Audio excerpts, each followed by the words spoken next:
Okay, this is what I got going on for my next project. Years ago, my son, who's now moved out and is on his own, this was one of his first woodworking projects that he wanted to do after we bought this television. So I said, yeah, let's go ahead and do it. So he wanted to build this little entertainment center to hold his computer games that were stored in those little pockets there, and then build these speaker stands. So that's what I'm going to start with first. You can see they're nothing more than a base with a dowel and then the shelf to hold the speaker. So I've kind of gone back to the drawing board, and I'm going to start with building new speaker stands, and then we'll go to work on the TV stand for the entertainment center, I guess you'd call it, for the TV. So you can see it's kind of a jumbled mess, and it's finally gotten to me and I want to do something about it. So let me show you the plan that I've got in mind for the stands.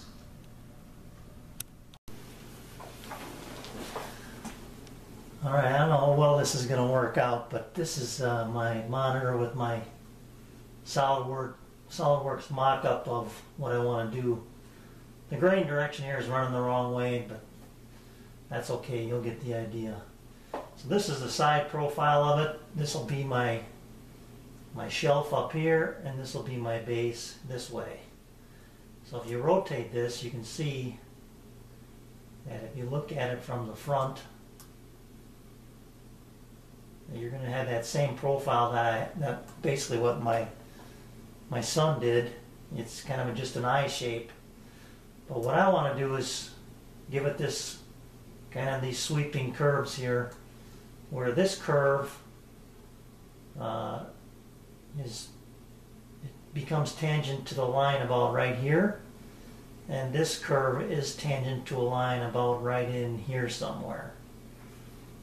So the upper shelf, you can see there, is going to kind of match the Bose speaker, and the base has got some curves going on with it as well. This is kind of curved, rounded corners, and then it's got the inside curve here as well to give it some different looks that way. So that's what's going on with that. Let me see if I can show this to you.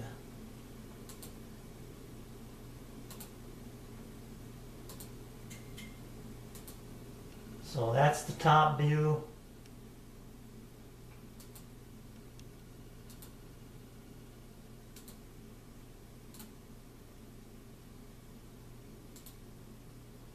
And that's the other side view. And we'll look at the bottom, and there's your bottom view. So kind of gives you an idea of what I want to do. And then there's the perspective on it. So let me take it downstairs into my shop and show you how I'm going to lay it out. The main piece there, that the hardest part really is the upright. So let's go down and take a look at that. Alright, now if I had the ability to print full-size prints, I guess I'd have to paste all these sheets together. I wasn't gonna do that. So, but you know, if you could print it out on one piece of paper, that'd probably be your best bet. Then you wouldn't have to mess around and do what I did. You could just cut to the line and trace your paper. But what I've got here is the full length or full height of these of this upright is going to be 36 inches, and from that I got a 1/4 inch straight piece on the bottom here, or a little lip. So before the curve starts, it's going to be like this. with this being 1/4 of an inch. Actually, I gotta write that the other way so you can see it. So this part right here is 1/4 of an inch. That I'm gonna slip inside a dado. And the same thing is happening up on the top here. So 36 inches. Let's see where I am here.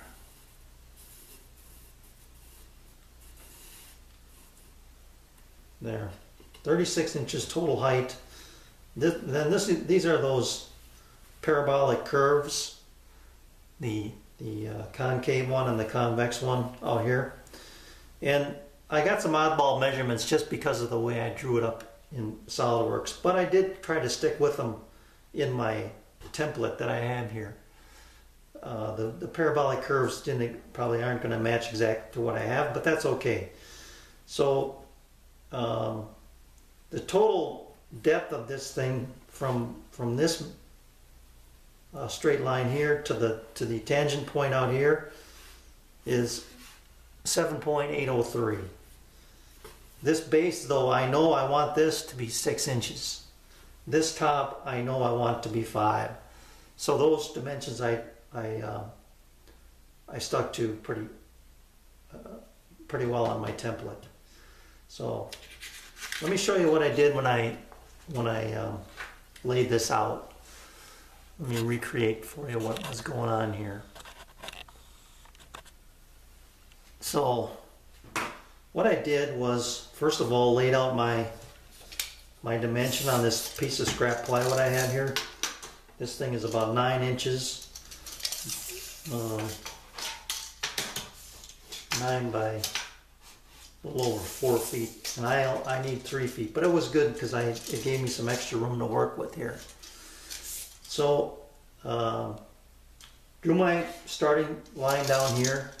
This is my base, and this will be the top. Came in 6 inches, drew my intersecting line. Came in 5 inches and drew my intersecting line here. So the one thing, yeah, that's not what I wanted to do.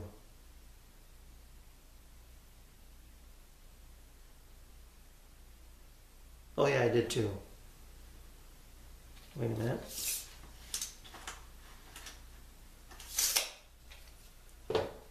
Alright, I just found out I screwed up. I need to back this line back up here, so I need to redo this arc. So let me put my measurement in here. This back measurement is correct. This front measurement is not. This is too wide. I want this to be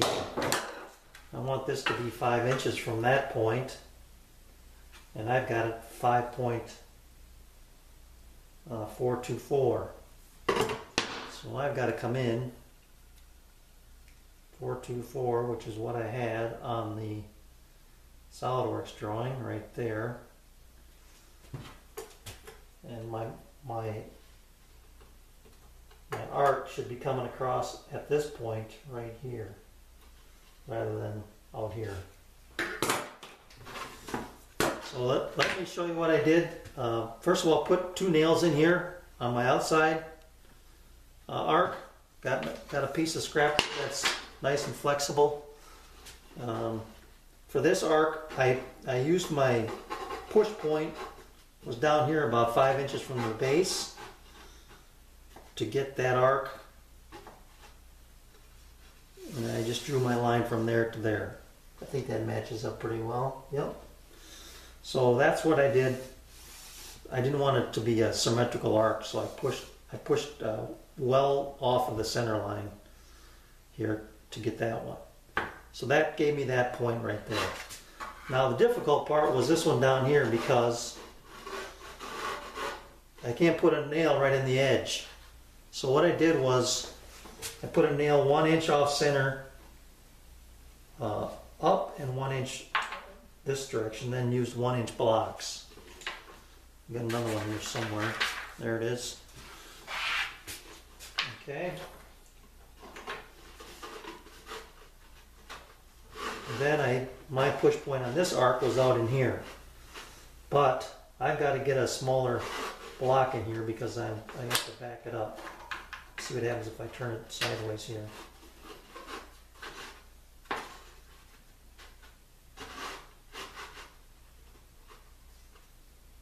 That'll work pretty well. And the other thing I used was a wedge to get it to come to that cross point right where I want it. So that works out pretty well, actually.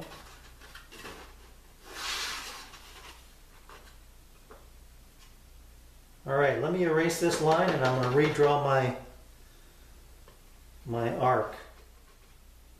So give me just a minute here.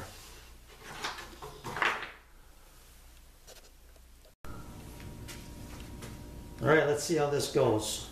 So I got most of the line off.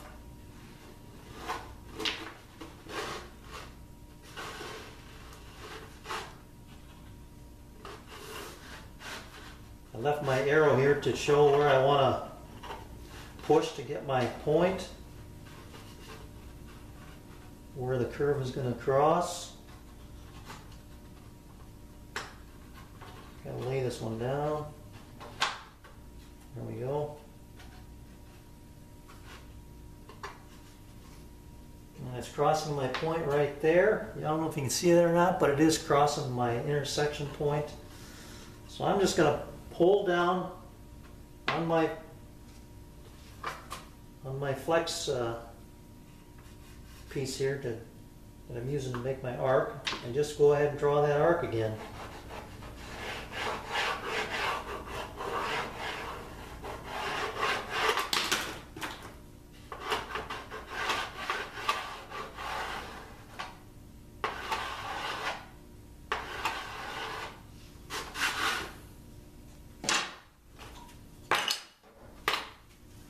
So there, that's better. So now,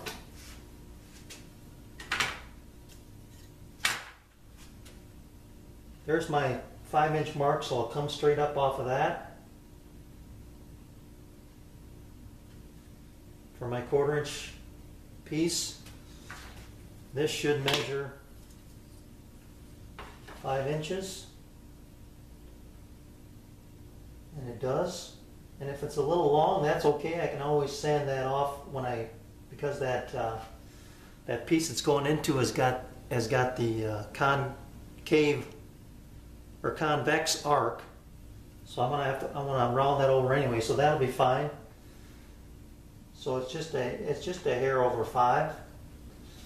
And then I've got down here. This is going to be my 6-inch piece down here, and that's perfect as well. Okay, so there's my arc. I'm going to blend this a little bit. So I'm going to bandsaw this out so I have a template that I can use to shape, and then I can run my pieces on the router to get them to be exact matches. So that's how I'm laying this out. So I'll spare you the details on all that, but once I get this shaped up, I'll show you what it looks like. Well, one quick tip before I go here. Putting my nails into this piece of 1/4-inch plywood, I didn't want to drive nails into my Formica here, so my nice top. So what I did was I put another piece of 1/4-inch plywood underneath here, and you can't see it, but it's clamped under there. And what I did was I took my nail and just hit it with a marker for like a depth stop. So it's just so when I drove that nail in and the black disappeared, I knew I was in deep enough. You know, I was all the way through the 1/4 and into the next piece of 1/4, but I didn't want to drive it any deeper than that, so I went into my top. Well, that's just a kind of a little quick tip for you when you're driving that nail in. You don't want to go too deep and ruin your Formica. All right, thanks. Okay, got got it cut up, decided to use my jigsaw instead of my bandsaw, which was easier to do. You can kind of see how rough a cut I got there when I tried to stay outside the lines a few times, but when you get rid of the waste and you sand it up nice and smooth, that's going to be my template. So bottom, top, and you can still see my lines here for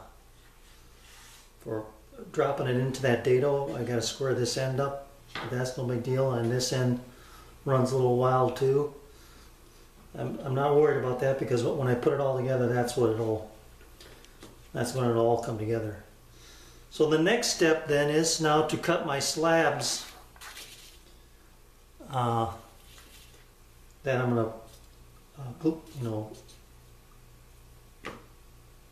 double side tape this or whatever, screw it to whatever I end up doing. Probably double side tape. Trace it out first and trim it or cut it like I did before, and then use my router to route and make them identical pieces. I can show you all that here in a minute, but my slabs are roughly 8 inches wide, and then I'll probably make them 36, maybe 36 and a quarter tall. So I make sure that I can get this thing on there and make sure I got good parallel edges. So that's my next step.